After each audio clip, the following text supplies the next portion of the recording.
Principles of effective persuasion. First of all, what is persuasion? یہ اس کا مطلب ہوتا ہے کسی کا ذہن بنانا, آمادہ کرنا. So persuasion جو ہے وہ effective بھی ہوتی ہے اور ineffective بھی ہوتی ہے. Effective مطلب کہ کامیاب, مؤثر, اور ineffective مؤثر نہ ہو, غیر مؤثر ہو, ناکام ہو جائے persuasion. Okay guys. Whether making a formal presentation at a meeting or written or writing a report or fact sheet, the following principles hold. Meaning when you are giving oral presentation or you are writing a report, in all these situations, if you are persuading others, if you are trying to convince others, so there are some certain principles which you have to keep in your mind. Do not oversell or overstate your case. Make effective use of understatement. Oversell مطلب بات بڑھا چڑھا کر کرنا. Overstate کا بھی یہی مطلب ہے. Understatement ہوتا ہے کہ جو چیز جتنی کہنی ہے اس سے بھی کم کہی جائے. اب دیکھیں, آپ اگر کوئی پروڈکٹ بیچنا چاہتے ہیں تو اب آپ اس کے اتنے فضائل بیان کرنا شروع کر دیں کہ وہ بنی ہے سیالکوٹ کی منڈی میں اور پتہ چلے جی یہ تو امریکہ سے ناسا نے بنا کے بھیجی ہے. تو اتنا اوور سٹیٹ نہ کریں, اتنا ایگزیجریٹ نہ کریں, اتنا مبالغہ آرائی سے کام نہ لیں. بس جتنی بات کہنا مناسب ہو اتنی کہیں. ایسے ہوتا ہے نا, آپ سیل فون کے والے کے پاس جاتے ہیں اور اب وہ آپ جب اس سے بیٹری کے بارے میں پوچھتے ہیں تو کچھ لوگ تو ایسے ہوتے کہتے ہیں ارے اس کی بیٹری بھائی 48 گھنٹے تک چارج کرنے کی ضرورت نہیں ہے. اچھا, لیکن کچھ سمجھدار جو ہوتے ہیں وہ یہ کہتے ہیں کہ بھائی دیکھیں ابھی تک اس کی کوئی کمپلین نہیں آئی. آپ ذرا الفاظ کا فرق دیکھیں کہ ابھی تک سر اس کی کوئی کمپلین نہیں آئی, اور جو فیڈ بیک آیا ہے وہ یہ ہے کہ 24 سے 48 گھنٹے تک تو کم از کم اس کی بیٹری چل جاتی. اب دیکھیں اس نے ایفیکٹو یوز کیا ہے انڈر اسٹیٹمنٹ کا. اس نے اوور اسٹیٹ نہیں کیا, 48 پکا نہیں کیا, نہ وہ 48 سے اوپر گیا. لیکن ایسا بھی نہیں ہے کہ اس نے بالکل ہی اپنی وہ گرا دی ہو. تو اس نے ماڈریٹ ہو کر درمیانے درجے کی, درمیان کی بات کی ہے کہ جس میں وہ بھی بچ گیا ہے اور آپ کو بھی معلوم چل گیا ہے. The second point is outline the topic you are trying to cover into two parts. The first part should give broad background information, while the second part provides a detailed summary.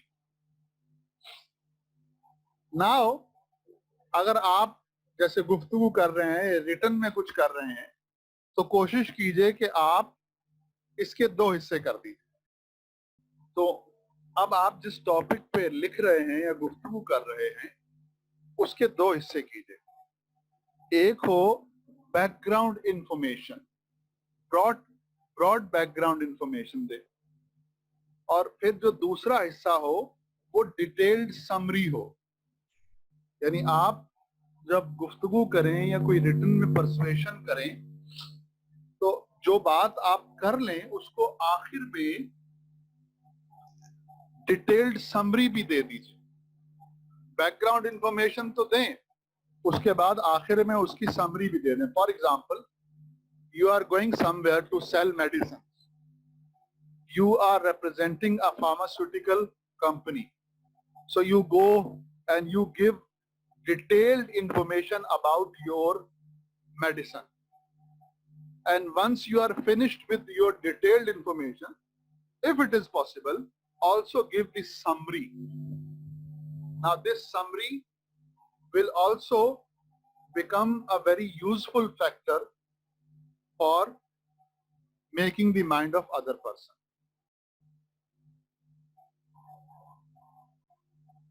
Persuasion depends upon clarity and simplicity. Avoid the use of jargon and buzzwords.